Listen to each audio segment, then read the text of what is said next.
자, 오늘 참 여러 가지 또 주말 사이에 일이 있었어요. 지금 우리 전기차 뭐 포르투갈 200대 화재 난 거 이야기를 했었는데 2차 전지 전기차 배터리 투자하신 주주들 입장에서는 참 이 캐즘에 이어서 악재가 계속 나오니까 좀 갑갑하네요. 네, 뭐가 지금 될 때가 아니란 것 같고요. 게다가 무슨 화재, 화산 폭발 뭐 계속 나오네요. 그러게 일본에서도 지금 근데 사실 일본에서 이게 또 엄청난 또 그 지진이나 혹은 그 쓰나미 같은 것들 때문에 피해를 입게 되면은 또 그 보상이라든가 여러 가지 그것 때문에 또 엔캐리 엔화를 들여와야 된다. 뭐 또 그런 것 때문에 또 과거의 데이터를 보면서 또 상당히 또 금융시장에 충격을 주지 않겠냐 걱정하는 시각들도 있긴 하더라고요.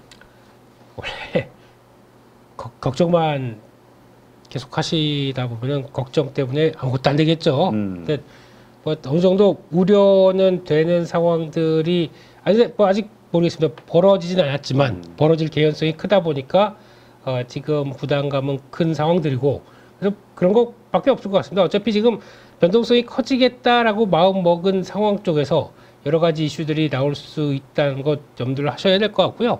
그렇게 되면 뭐 지금 일단 미국도 마찬가지입니다. 미국도 이제 시작하고 정고점대 부분까지 팍 들어왔는데 이게 그냥 이번 주도 쭉쭉 올라가느냐 관건인 것 같은데 17,600까지 들어와 있으면 18,000 한번 찍겠죠? 네, 찍기를.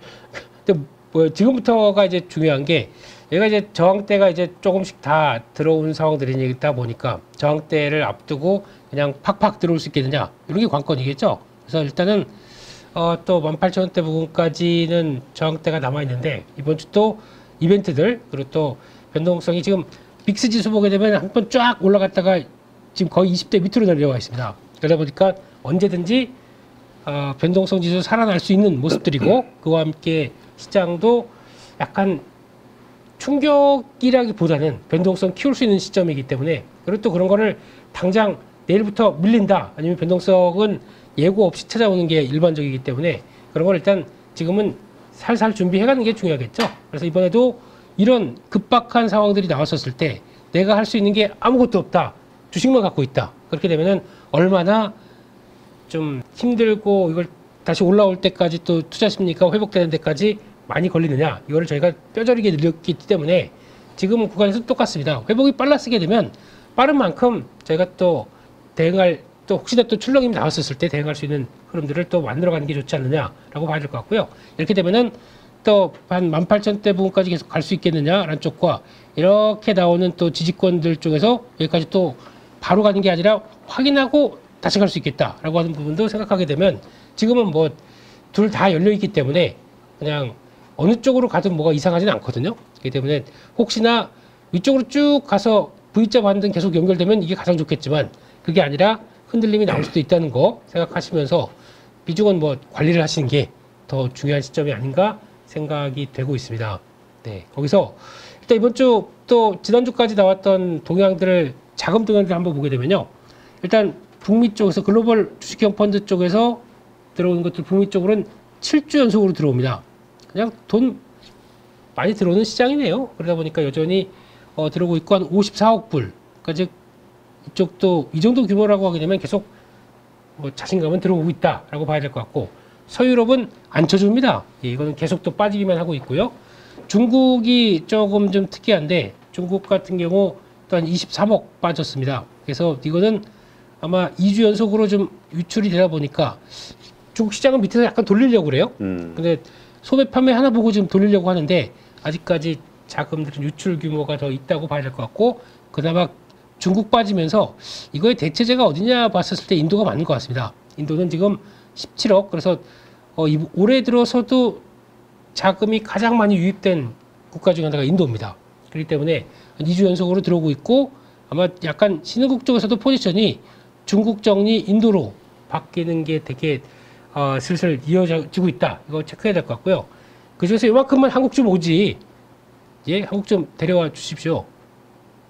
네, 반응 안 하시네요. 예, 그쪽에서 봤었을 때 대만 쪽은 지금 5억 정도, 지금 5억 8천 정도 지금 5주째 유출되고 있습니다. 그래서 그런 거에 비하면 대만이 잘 견디고 있거든요.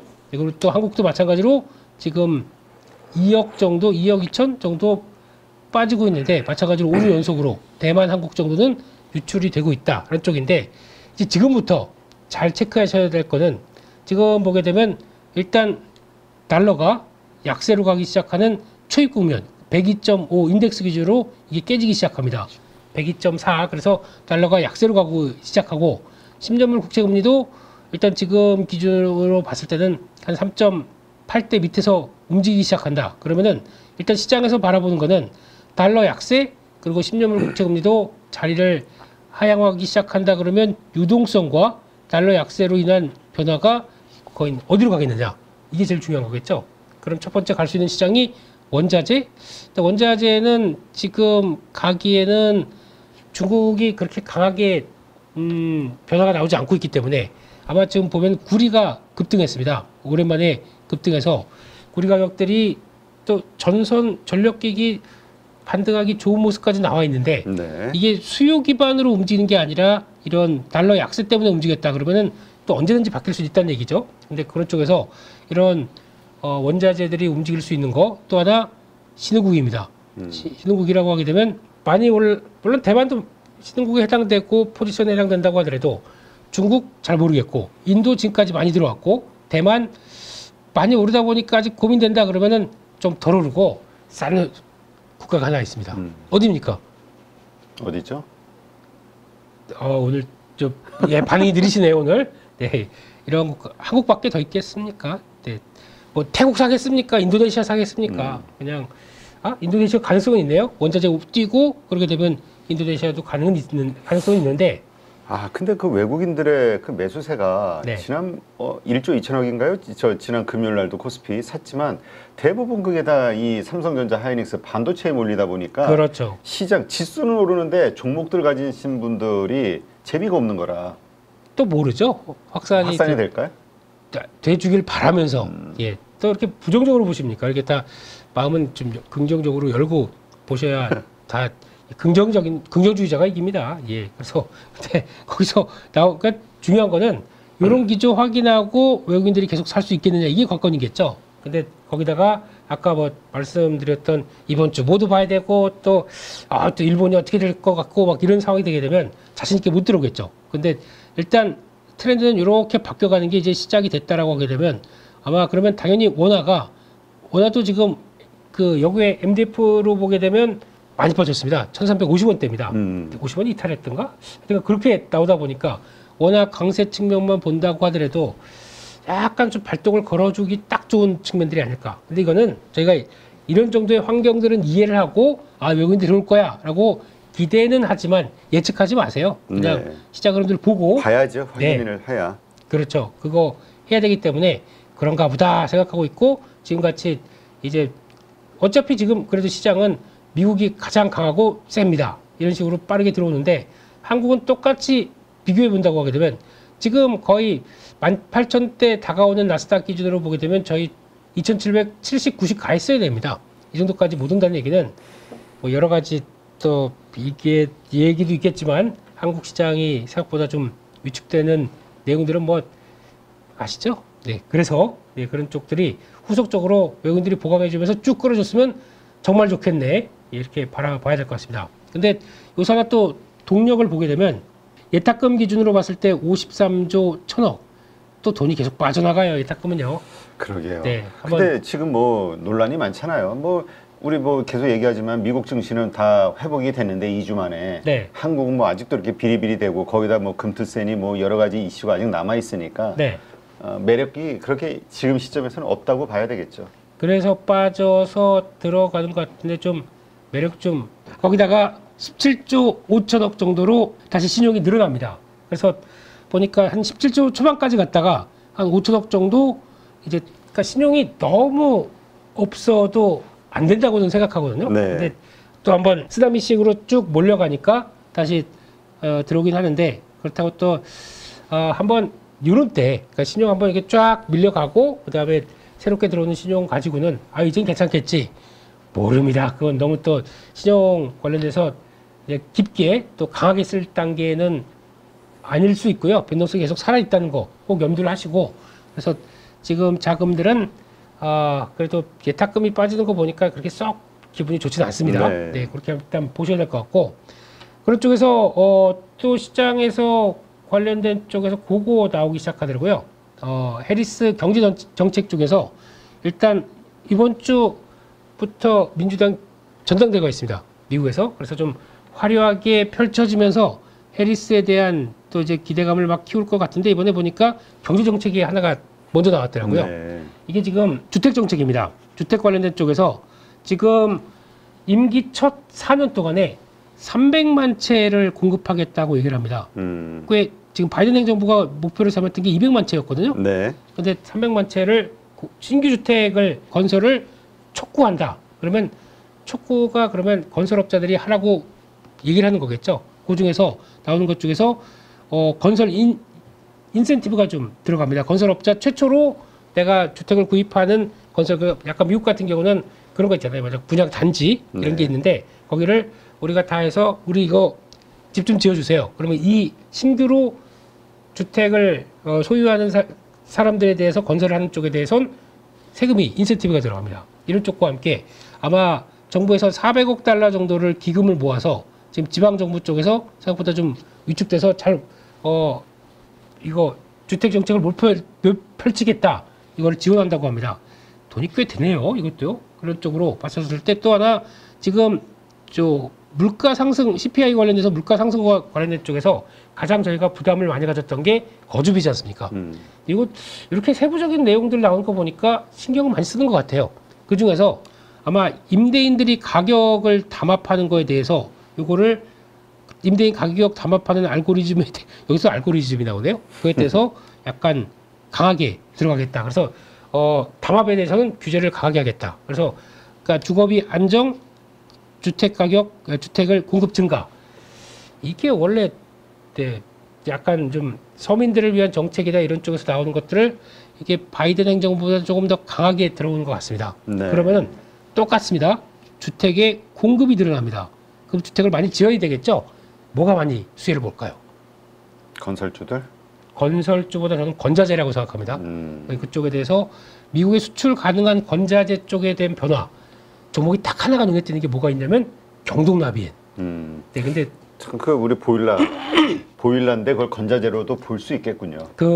수출이 지금 거의 수출 비율이 70몇 %인가 그렇더라고요. 그러다 보니까 운송비가 많이 들어가긴 하는데 중요한 건 지난번에 실적 좋아서 많이 올랐습니다. 그러니까 타이밍을 계속 노려봐야 될 것 같아요. 그것도 지금 실적 잘 나왔고 거기다가 운송비가 작용을 할 텐데 그것까지도 감안하고 이 정도 실적이다. 그것 때문에 플레이가 들어오는데 지금 말고는 약간 좀 주춤할 때 그리고 또 그 밖에 수출 쪽 변화 들어온다고 뭐 KCC 이런 것들도 약간 정체돼 있는데 제가 보기에는 한번 큰 변화 없다 그러면 레벨업은 들어올 것 같고요. 그런 쪽에서 뭐 이런 미국의 수출에서 성과를 볼 만한 어떤 건자재들 그리고 또 한국도 마찬가지일 것 같아요. 한국도 지금 주택 공급 쪽으로 턴을 한 입장이다 보니까 그런 쪽에서 변화가 나올 수 있는 종목들이나 흐름들 그래서 또 체크하는 게 또 중요할 것 같아서 그거 한번 보셔야 될 것 같고 그다음 또 해리스 경제 정책 중에서 또 얘기가 나오는 것 중에 하나가 같이 보조를 맞춰서 미국의 청정전력협회래요. ACP라고 있는데 여기서 지금까지 2년 동안 5천억 달러 이게 돈이 얼마입니까? 와 5천억 달러를 투자했고 10만 개 일자리를 창출했다고 얘기를 합니다. 네, 그래서 약간 우리 이렇게 잘했으니까 테리스 쪽으로 막 붙는 거죠. 이런 내용들 발표하면서. 근데 여기서 5천억 달러면은 지금 2년 동안에 제조업 쪽에서 투자했던 게 600억 달러라고 합니다. 거의 12배네요. 이 정도로 강력하게 지금 모멘텀 들어가고 있다라는 쪽인데 그중에서 300기가와트가 지금 프로젝트가 진행이 됐고 그중에서 55기가와트가 건설 완료되다 보니까 아직까지는 거의 한 240이니까 거의 55 거의 5배는 더 프로젝트 만든 거에 대비해서 진행이 되겠죠. 그러니까 5배는 더 증가할 수 있다라고 보는데 거기에 이제 금리 때문에 만약에 위축되거나 지연됐던 거 요거 다시 확보가 된다 그러면 변화가 많이 될 수 있겠다라는 쪽에서 이쪽도 해리스 정책과 함께 기대감은 좀 높은 흐름인 것 같습니다. 일단 물론 이게 신재생이 효율은 떨어집니다. 당연히 투입되는 비용 대비해서 효율은 떨어질 겁니다. 그만큼 더 많이 투자하려고 하는 거죠. 그러다 보니까 이렇게 나와서 자금의 흐름들이 이렇게 가고 있다. 이런 것들은 염두를 하면서 보시는데 중요한 거는 또 올라 있어요, 다들. 네. 그래서 아마 제가 보기에는 이때 타이밍을 노린다. 9월 10일 날 이제 첫 토론이 있죠. 근데 미국에서 가장 많이 얘기하는 거는 해리스 부통령이 토론에 약하다. 약간 좀 단독으로 이렇게 막 연설하는 건 괜찮은데 약간 이제 난타전이 또 트럼프가 이런 거 좋아할 거 아닙니까? 뭐 트럼프는 2번 더 하자고 그러고 해리스는 거부하는 것 같아요. 네. 그래서 왜 그러냐고 봤더니 최근에 나온 얘기를 보니까 약간 그런 임기응변. 아니 그걸 예. 떠나서 예. 트럼프는 이게 홀리는 게 있잖아. 아니래도 막 우기면서 막 그 나중에 보면은 거짓말인 거 아닌 거가 막 수십 개가 나오는데 네. 그걸 그냥 계속 얘기하니까 근데 사람들은 트럼프 말 잘하네. 트럼프 세게 나오는데 해리스 답변 제대로 못하네. 왜냐하면 네. 뒤에 그 체크하는 거 이게 원래 신중한 사람들이 지지 말싸움에서는. 그렇죠. 목소리 큰 사람이 이기지 않습니까? 그렇죠. 왜냐하면 네. 자기는 팩트 위주로 얘기하려고 하니까 네. 지지. 같이 막 무대뽀를 같이 해야 되는데. 그래서 그런 우려감이 좀 있더라고요. 그래서 혹시나 그때 약간 지금까지 해리스 쪽으로 막 갔던 게 약간 좀 꺾인다. 그러면 그런 때 이제 또 타이밍을 좀 봐야 되겠죠. 그래서 아마 지금은 막 올라가는 거 추격해서 뭐 단기적으로 그냥 짧게 끊어가는 건 모르겠습니다. 근데 그때 타이밍은 그 이유를 한번 보고 흐름들을 확인해야 되지 않나 그렇게 생각이 하고 있습니다. 거기까지 보시고 이번 주 또 주요 일정들 한번 살펴보게 되면요. 오늘 경기 선행지수 나옵니다. 아마 제가 보기에는 쭉 가다가 2년 동안 계속 빠졌습니다. 그러고 있기 때문에 100을 지킬 수 있느냐가 관건인 것 같아요. 그래서 약간 이렇게 썩 좋은 모습들을 안 보여주고 있기 때문에 경기 관련된 쪽에서 위축 얘기 나올 수 있습니다. 오늘 그렇게 되면은 약간 그러면 금리 인하 빨리 하겠네. 그럼 금리 인하 수혜주 쪽인 바이오주가 또 강할 수 있기 때문에 네. 이런 거 한번 체크하셨으면 좋겠고 민주당 근데 그 진짜 지난주에 저 뭡니까 저 펩트론 시간의 하한가 가가지고 지금 많은 분들이 지금 고민하던데 바이오주 그러니까 불안한 거야. 이게 혹시나 또 바이오주들 연쇄적으로 자금 부족하니까 또 유상증자들 나오는 거 아니야? 아마 역시 바이오주는 믿을 수가 없어. 이 여론이 그렇던데.